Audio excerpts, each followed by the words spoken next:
Hello, and thank you for being here. I'll be talking about creating access to linguistic data and cultural patrimony, which I hope you'll see by the end of the presentation aren't necessarily two separate things, despite what my title suggests. Now, as a researcher, I'm situated within particular histories, geographies, and epistemologies. And as a part of that positionality, I acknowledge ancestors, as many of the voices in the collections I discuss are now with the ancestors. And from my perspective, we're not entitled to work with their voices. So I'd like to acknowledge that if I'm able to work with the voices and the recordings I discussed today, it is because I'm being permitted to do so. My project, Language, Culture, and History, Belize in a Digital Age, emerged from my work with the Older Recordings of Belizean Varieties of Spanish, which is a collection of sociolinguistic interviews carried out by Tim Hagerty in the late 70s and which he transferred to me in 2016. My initial interest in this data was in comparing this older data to my fieldwork data to investigate how multilingualism and multilingual structures evolve over time. And recognizing that other collections, such as this one, must be hidden in other researchers' collections and hidden away in memory institutions, my goal became to procure and digitally preserve sound recordings from Belize and to provide broad access through a community collaborative process.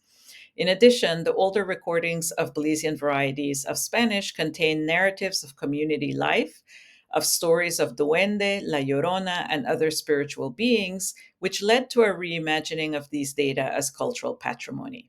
This project draws on multiple disciplines: critical archival studies, decolonial theory, and best practices in sociolinguistic corpus creation.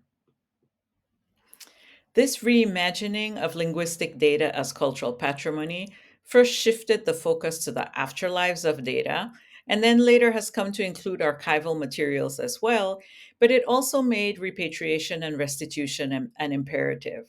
So the afterlives of this linguistic data includes its life as cultural patrimony and its life as the subject of repatriation and restitution processes. The technical afterlives relate to how these data can live on in a digital age. And for that, I leverage existing infrastructure such as that of DLOC or Digital Libraries of the Caribbean, and of course, continue to prioritize local and regional needs. Now, providing broad public access can be very appealing, but is not necessarily straightforward.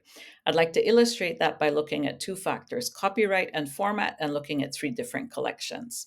The first collection, a collection of newspaper poems, and which is the subject of this panel today and the focus of the project Creole Poetics.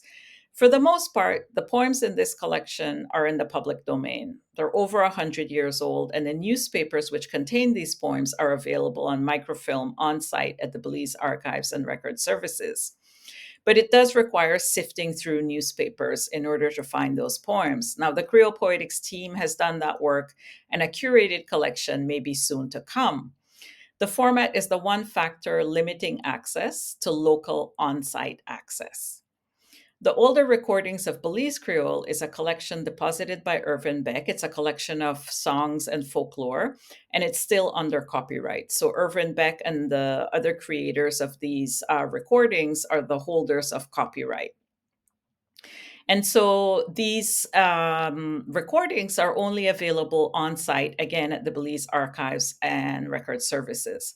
But thanks to a collaboration with the archives and funding from the Caribbean Digital Scholarship Collective, this collection of cassette tapes has been digitized. So they are publicly available, and they could potentially be more broadly available online, but because they're still under copyright, they haven't been put online and can't be put online until permissions are obtained to do so.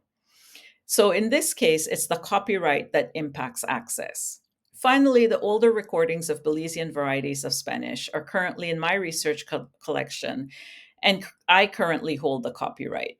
These were originally on cassette tape and open reel, but I've digitized them thanks to various grants, a fellowship with the Council for Library and Information Resources, and support from my current institution. But access remains highly restricted until I can locate interviewees and ask their permission to make the recordings publicly available. I would, of course, be within my right as copyright holder to put them online, and in alignment with the practice in my field, I could simply anonymize the data and put it online. But this is not why I sought copyright. I sought to hold copyright so I would have the legal authority to work with this collection in a different way, to reimagine this data as cultural patrimony, suggesting some kind of shared ownership, and to ground the curation of these data in a decolonial approach.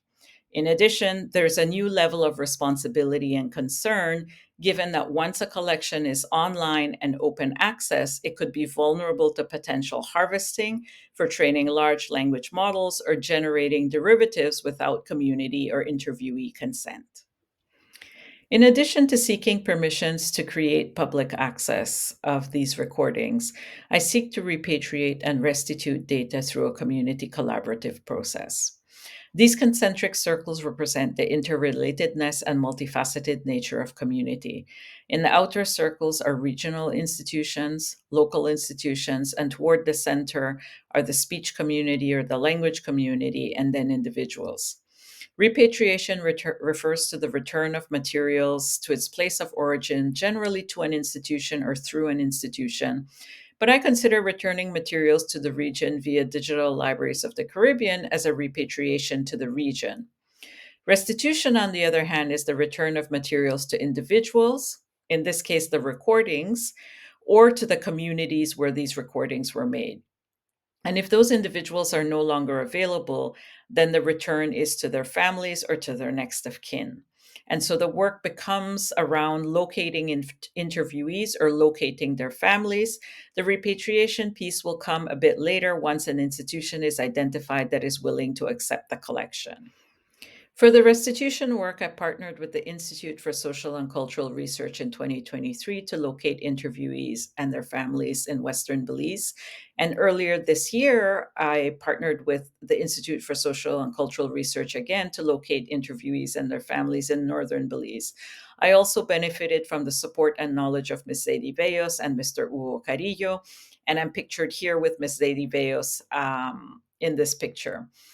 Now, restitution work is embodied work. It involves traveling around to different communities, going to different homes, asking around different people if they know the interviewee families, and really a lot of standing outside people's homes, calling out dias, tardes, to see if anyone is at home, with the hopes that you found the right home or at least someone who can guide you to the right home.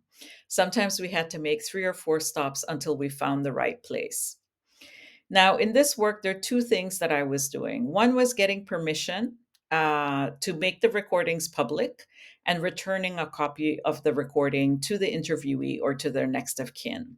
This involved a lot of negotiation and care, building trust, and navigating permissions while respecting family and community boundaries and navigating these intimate encounters with memory, often mixed with emotions of joy and grief as people heard somebody's voice for the first time in many years. The underground labor had many fruitful and sometimes unexpected outcomes, and I'll highlight a few here.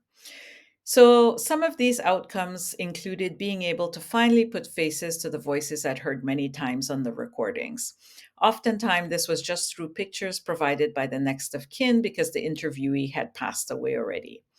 But sometimes I had the joy of meeting an interviewee who is still living, like Miss Mildred in this picture, who is in the middle with her daughter Wendy. And I also received direct confirmation that requesting permissions before publicly sharing data is important and is something wanted by community members, that it's the right thing to do. Mr. Carillo, for example, said you should always ask for permission. Once you ask for permission and the person says yes, there is no problem. There is no problem. And finally, it was made clear that there's an imperative to share data or to restitute data in a timely manner. As Ms. Rose asked, why you wait so long? As she explained to me that the people I was searching for had passed away already. And she later exclaimed, people tired dead, as if to suggest repeated symbolic deaths or erasures through the cyclical nature of historical silencing and the exhaustion of being continually relost as collections such as these recordings remain hidden. Through restitution, the ancestors, once fixed in the past, can become subjects in the present and conduits of reconnection, which is what compels ancestral acknowledgement in this work. Now, I talked earlier about two considerations regarding providing broad public access, but perhaps this hands on, lived, and relational work of restitution and permission seeking is the most important factor. Thank you for listening, and I look forward to questions.